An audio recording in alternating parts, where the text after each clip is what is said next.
2025 के लिए कनाडा की एक्सप्रेस एंट्री सिस्टम में कई बड़े चेंजेस किए गए हैं, जिनका सीधा असर स्किल्ड वर्कर्स पर पड़ेगा। लेबर मार्केट की डिमांड को ध्यान में रखते हुए कुछ ऑक्यूपेशंस को प्रायोरिटी लिस्ट में जोड़ा गया है, जबकि कुछ को एक्सप्रेस एंट्री के एलिजिबिलिटी क्राइटेरिया से हटा दिया गया है। कनाडा की गवर्नमेंट ने यह सुनिश्चित किया है कि जिन फील्ड्स में स्किल्ड वर्कर्स की सबसे ज्यादा जरूरत है, उन सेक्टर्स में फॉरेन वर्कर्स को ज्यादा प्रेफरेंस मिले। इस बदलाव का मुख्य मकसद कनाडा की इकोनॉमी को मजबूत करना और उन इंडस्ट्रीज की वर्कफोर्स शॉर्टेज को पूरा करना है, जहां क्वालिफाइड प्रोफेशनल्स की इमीडिएट जरूरत है। नए चेंजेस के तहत health care, stem, science, technology, engineering, mathematics, construction और ट्रेड्स जैसे सेक्टर्स को ज्यादा इंपॉर्टेंस दी जा रही है। इसका मतलब ये हुआ कि अगर आपका ऑक्यूपेशन इन प्रायोरिटी सेक्टर्स में आता है, तो आपके एक्सप्रेस एंट्री के तहत पीआर मिलने के चांसेस काफी ज्यादा होंगे। वहीं दूसरी ओर, कुछ फील्ड्स को कम डिमांड या लोकल वर्कफोर्स की अवेलेबिलिटी के कारण प्रायोरिटी लिस्ट से हटा दिया गया है। गवर्नमेंट अब उन एप्लीकेशंस को ज्यादा प्रेफरेंस नहीं देगी जिनमें जॉब रोल्स ओवरसैचुरेटेड हैं या जिनमें कनेडियन वर्कर्स की संख्या पर्याप्त है। इन चेंजेस का सबसे बड़ा इंपैक्ट ये होगा कि अब ओनली हाई डिमांड ऑक्यूपेशंस वाले एप्लीकेंट्स को जल्दी इनवाइट किया जाएगा, जबकि बाकी एप्लीकेंट्स को ज्यादा कंपटीशन और लॉन्गर प्रोसेसिंग टाइम्स का सामना करना पड़ सकता है। कनाडा की इमिग्रेशन पॉलिसीज अब ज्यादा टारगेटेड और सेक्टर स्पेसिफिक होती जा रही है, जिससे एक्सप्रेस एंट्री प्रोसेस पहले से ज्यादा स्ट्रैटेजिक और सिलेक्टिव बन गया है। एजुकेशन सेक्टर के लिए 2025 में कनाडा की एक्सप्रेस एंट्री सिस्टम में एक बड़ा बदलाव किया गया है, जिसमें कई नए ऑक्यूपेशंस को प्रायोरिटी लिस्ट में जोड़ा गया है। इसका सीधा फायदा उन स्किल्ड प्रोफेशनल्स को मिलेगा जो एजुकेशन फील्ड में काम कर रहे हैं और कनाडा में परमानेंट रेजिडेंसी पीआर पाना चाहते हैं। अगर आप एलिमेंट्री या सेकेंडरी स्कूल टीचर हैं, अर्ली चाइल्डहुड एजुकेटर है, स्पेशल नीड्स इंस्ट्रक्टर है या एजुकेशन से जुड़े किसी और रोल में काम कर रहे हैं, तो अब आपके लिए कनाडा पीआर प्राप्त करने की पॉसिबिलिटीज पहले से ज्यादा बढ़ गई है। गवर्नमेंट ने ये चेंज इसलिए किया है क्योंकि कनाडा में क्वालिफाइड टीचर्स और एजुकेटर्स की काफी कमी है, खासकर रूरल और रिमोट एरियाज में। इन नए चेंजेस का मतलब ये है कि एजुकेशन सेक्टर में काम करने वालों को एक्सप्रेस एंट्री ड्रॉज में ज्यादा प्रेफरेंस मिलेगी और उनकी पीआर एप्लीकेशन प्रोसेस तेजी से आगे बढ़ेगी। इसके अलावा, अगर किसी के पास कनेडियन एजुकेशन एक्सपीरियंस या टीचिंग सर्टिफिकेशन है, तो उनके लिए कनाडा में जॉब्स और पीआर मिलने के चांसेस और ज्यादा बेहतर हो सकते हैं। अगर आप एजुकेशन सेक्टर में स्किल्ड हैं और कनाडा मूव करने का सोच रहे हैं, तो यह आपके लिए एक गोल्डन अपॉर्चुनिटी हो सकती है। एक्सप्रेस एंट्री की नई पॉलिसीज अब कनाडा के स्किल्ड लेबर शॉर्टेज को फिल करने के लिए ज्यादा टारगेटेड हो रही है और इससे एजुकेशन सेक्टर के प्रोफेशनल्स को लॉन्ग टर्म सेटलमेंट और जॉब सिक्योरिटी का फायदा मिलेगा। कनाडा की एक्सप्रेस एंट्री सिस्टम में आए इस बदलाव से एजुकेशन सेक्टर के प्रोफेशनल्स के लिए पीआर पाना पहले से ज्यादा आसान हो गया है। पहले सिर्फ हाई टियर 0 और 1 ऑक्यूपेशंस को प्रेफरेंस मिलती थी, लेकिन अब टियर 2 और 3 लेवल की जॉब्स को भी प्रायोरिटी लिस्ट में शामिल कर दिया गया है। इसका सीधा फायदा उन एजुकेटर्स और टीचिंग असिस्टेंट्स को मिलेगा जो कनाडा में लो सीआरएस को होने के बावजूद पीआर के लिए क्वालिफाई नहीं कर पा रहे थे। अब एलिमेंट्री और secondary school teachers, early childhood educators, special education instructors और टीचिंग असिस्टेंट्स को भी एक्सप्रेस एंट्री ड्रॉज में ज्यादा प्रेफरेंस मिलेगी। इसका मतलब है कि जिनका CRS को पहले कट ऑफ से थोड़ा नीचे था, उनके लिए अब PR प्राप्त करने का एक नया अवसर खुल गया है। इस बदलाव का सबसे बड़ा फायदा उन लोगों को मिलेगा जो कनाडा में लंबे समय से PR के लिए वेट कर रहे थे लेकिन हाई CRS स्कोर की वजह से क्वालिफाई नहीं कर पा रहे थे। अब कनाडा की लेबर मार्केट डिमांड को देखते हुए स्किल्ड एजुकेशन प्रोफेशनल्स को प्रायोरिटी दी जा रही है ताकि स्कूलों और शिक्षा संस्थानों में क्वालिफाइड टीचर्स की कमी को पूरा किया जा सके। अगर आप एजुकेशन फील्ड में हैं और कनाडा में सेटल होने का सपना देख रहे हैं तो यह आपके लिए सही समय हो सकता है। कम CRS स्कोर पर भी अब PR मिलने की संभावना पहले से काफी बेहतर हो गई है और एक्सप्रेस एंट्री ड्रॉज में एजुकेशन सेक्टर के स्किल्ड प्रोफेशनल्स को फास्ट ट्रैक किया जाएगा। ट्रांसपोर्ट सेक्टर के वर्कर्स के लिए यह एक बड़ा झटका साबित हो सकता है। पहले ट्रक ड्राइवर्स, डिलीवरी पर्सनल और ट्रांसपोर्ट इंडस्ट्री से जुड़े अन्य प्रोफेशनल्स को प्रायोरिटी लिस्ट में रखा गया था, जिससे उन्हें कम CRS स्कोर पर भी PR प्राप्त करने का मौका मिलता था। लेकिन 2025 की नई एक्सप्रेस एंट्री पॉलिसी में ट्रांसपोर्ट कैटेगरी को पूरी तरह से हटा दिया गया है। इसका मतलब ये है कि अब ट्रांसपोर्ट सेक्टर के वर्कर्स को जनरल कैटेगरी में अप्लाई करना होगा, जहां CRS कट ऑफ काफी हाई होता है। पहले जहां ट्रक ड्राइवर्स और अन्य ट्रांसपोर्ट प्रोफेशनल्स को कनाडा की ग्रोइंग इकोनॉमी में उनकी डिमांड के कारण आसानी से PR मिल जाता था, अब उन्हें हाई CRS स्कोर के साथ ज्यादा कंपटीशन का सामना करना पड़ेगा। ट्रांसपोर्ट सेक्टर की एक्सक्लूजन से सबसे ज्यादा इम्पैक्ट उन वर्कर्स पर पड़ेगा जो लो CRS स्कोर के साथ PR पाने की उम्मीद कर रहे थे। अब उनके लिए एक्सप्रेस एंट्री ड्रॉज में सिलेक्ट होना मुश्किल हो सकता है और उन्हें प्रोविंशियल नॉमिनी प्रोग्राम्स, PNP या अन्य ऑल्टरनेटिव पाथवेज को एक्सप्लोर करना पड़ सकता है।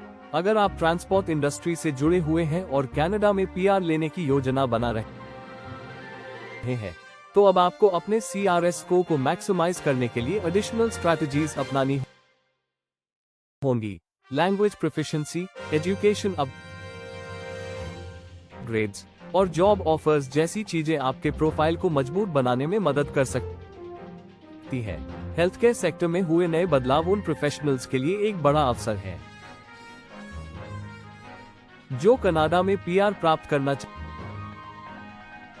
चाहते हैं। कुल 8 नए ऑक्यूपेशंस को प्रायोरिटी लिस्ट में जोड़ा गया है, जिससे हेल्थ केयर वर्कर्स के लिए अपॉर्चुनिटीज और भी बढ़ गई है। इस बदलाव से pharmacists, pharmacy technicians, dental technicians, animal health technologists, cardio illustrators और सोशल सर्विस वर्कर्स को विशेष रूप से लाभ मिलेगा। सोशल सर्विस वर्कर्स के लिए ये चेंज सबसे ज्यादा फायदेमंद हो सकता है। इस प्रोफेशन का कोर्स कनाडा में आसान माना जाता है और डिमांड भी हाई है। इससे बड़ी संख्या में इंटरनेशनल स्टूडेंट्स और स्किल्ड वर्कर्स इस फील्ड में एंटर कर सकते हैं और PR की एलिजिबिलिटी हासिल कर सकते हैं। हेल्थ केयर की बढ़ती जरूरतों को देखते हुए गवर्नमेंट ने यह एंश्योर किया है कि ज्यादा से ज्यादा स्किल्ड प्रोफेशनल्स कनाडा में वर्क कर सके। हालांकि 6 ऑक्यूपेशंस को इस कैटेगरी से हटा दिया गया है, लेकिन नए शामिल किए गए प्रोफेशन से हेल्थ केयर वर्कर्स के लिए कनाडा में सेटल होने का एक बेहतर रास्ता खुल गया है। जो लोग हेल्थ केयर फील्ड में हैं या इस फील्ड में करियर बनाना चाहते हैं, उनके लिए ये बेस्ट टाइम है। कनाडा की इमिग्रेशन पॉलिसीज को ध्यान में रखते हुए अपनी प्लानिंग करने का। ट्रेड सेक्टर के लिए ये साल काफी फायदेमंद साबित हो सकता है। इस कैटेगरी में 19 नए ऑक्यूपेशंस जोड़े गए हैं, जिससे स्किल ट्रेड वर्कर्स के लिए कनाडा में पीआर प्राप्त करने का एक बड़ा मौका खुल गया है। अगर आप electrician, plumber, welder, carpenter, heavy equipment operator या किसी अन्य ट्रेड प्रोफेशन में काम करते हैं, तो आपके लिए कनाडा में सेटल होना पहले से आसान हो सकता है। ये बदलाव गवर्नमेंट की लेबर मार्केट डिमांड को बैलेंस करने की कोशिश का हिस्सा है, क्योंकि कनाडा में स्किल ट्रेड वर्कर्स की भारी कमी है। दूसरी ओर STEM, science, technology, engineering, mathematics professionals के लिए यह एक बड़ा झटका साबित हो सकता है। इस बार स्टेम कैटेगरी में 19 ऑक्यूपेशंस को प्रायोरिटी लिस्ट से हटा दिया गया है, जिससे खासतौर पर कंप्यूटर साइंस और आईटी इंडस्ट्री के प्रोफेशनल्स को नुकसान होगा। पहले जेनेट और सॉफ्टवेयर प्रोफेशनल्स को लो सीआरएस स्कोर पर पीआर मिल जाता था, अब उन्हें जनरल कैटेगरी में हाई सीआरएस स्कोर के साथ अप्लाई करना होगा। स्टेम फील्ड में काम करने वालों के लिए यह एक चुनौतीपूर्ण स्थिति बन सकती है, क्योंकि अब उन्हें पीआर के लिए दूसरे पाथवेज एक्सप्लोर करने होंगे। हालांकि कनाडा में टेक सेक्टर की डिमांड अभी भी बनी हुई है, लेकिन स्किल्ड वर्कर्स को अब एक्सप्रेस एंट्री के जनरल ड्रॉ में कंपटीशन फेस करना होगा। इस बदलाव से कनाडा की इमिग्रेशन स्ट्रैटेजी में एक नया शिफ्ट दिखता है, जहां गवर्नमेंट उन इंडस्ट्रीज को ज्यादा प्रायोरिटी दे रही है जहां सबसे अधिक वर्कफोर्स की जरूरत है। 2025 में कनाडा की एक्सप्रेस एंट्री सिस्टम में बड़े बदलाव किए गए हैं, जो स्किल्ड वर्कर्स के लिए नए अपॉर्चुनिटीज और चैलेंजेस लेकर आए हैं। इस साल कुछ कैटेगरीज को प्रायोरिटी दी गई है, जबकि कुछ को एक्सप्रेस एंट्री की प्रेफरेंस लिस्ट से पूरी तरह हटा दिया गया है। इसका मतलब ये है कि अगर आप कनाडा में पीआर परमानेंट रेजिडेंसी प्राप्त करना चाहते हैं, तो आपको अपनी ऑक्यूपेशन कैटेगरी और सीआरएस को ध्यान में रखकर स्ट्रैटेजी बनानी होगी। सबसे ज्यादा बेनिफिट फ्रेंच स्पीकिंग एप्लीकेंट्स को मिलेगा। यदि आप फ्रेंच में फ्लुएंट हैं, तो आपके लिए एक अलग एक्सप्रेस एंट्री ड्रॉ निकाला जाएगा, जिससे आपके कनाडा पीआर प्राप्त करने के चांसेस काफी बढ़ जाएंगे। कनाडा सरकार बाइलिंगुअल वर्कफोर्स को बढ़ावा देना चाहती है, इसलिए फ्रेंच स्पीकिंग एप्लीकेंट्स को बाकी कैंडिडेट्स की तुलना में ज्यादा प्रेफरेंस दी जाएगी। अगर आप फ्रेंच सीखने के बारे में सोच रहे हैं, तो अब यह आपके लिए एक गेम चेंजर साबित हो सकता है। हेल्थ केयर सेक्टर के प्रोफेशनल्स के लिए भी यह साल काफी प्रॉमिसिंग रहेगा। इस कैटेगरी में 8 नए ऑक्यूपेशंस जोड़े गए हैं, जिससे हेल्थ केयर वर्कर्स के लिए पीआर प्राप्त करने के नए रास्ते खुल गए हैं। खासतौर पर pharmacists, pharmacy technicians, social service workers, animal health technologists और डेंटल टेक्नीशियंस जैसी फील्ड्स को प्रायोरिटी दी गई है। अगर आप हेल्थ केयर इंडस्ट्री में काम कर रहे हैं, तो अब आपके लिए लो सीआरएस स्कोर पर भी पीआर पाने का मौका हो सकता है। ट्रेड कैटेगरी के लिए 2025 का एक्सप्रेस एंट्री प्रोग्राम काफी बेनिफिशियल साबित हो सकता है। स्किल ट्रेड वर्कर्स के लिए 19 नए ऑक्यूपेशन जोड़े गए हैं, जिससे electricians, plumbers, welders, heavy equipment operators और अन्य ट्रेड प्रोफेशनल्स को अब आसानी से पीआर मिल सकता है।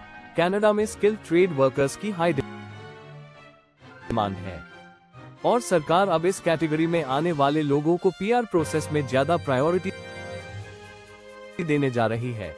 एजुकेशन सेक्टर के लिए भी यह साल काफी महत्वपूर्ण है।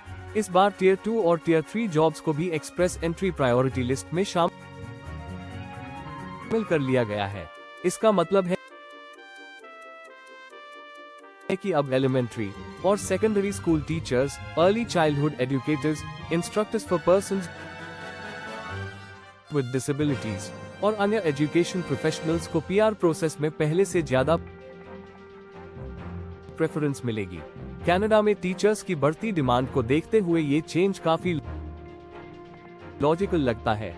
स्टेम कैटेगरी के लिए 2025 का एक्सप्रेस एंट्री प्रोग्राम थोड़ी नेगेटिव खबर लेकर आया है।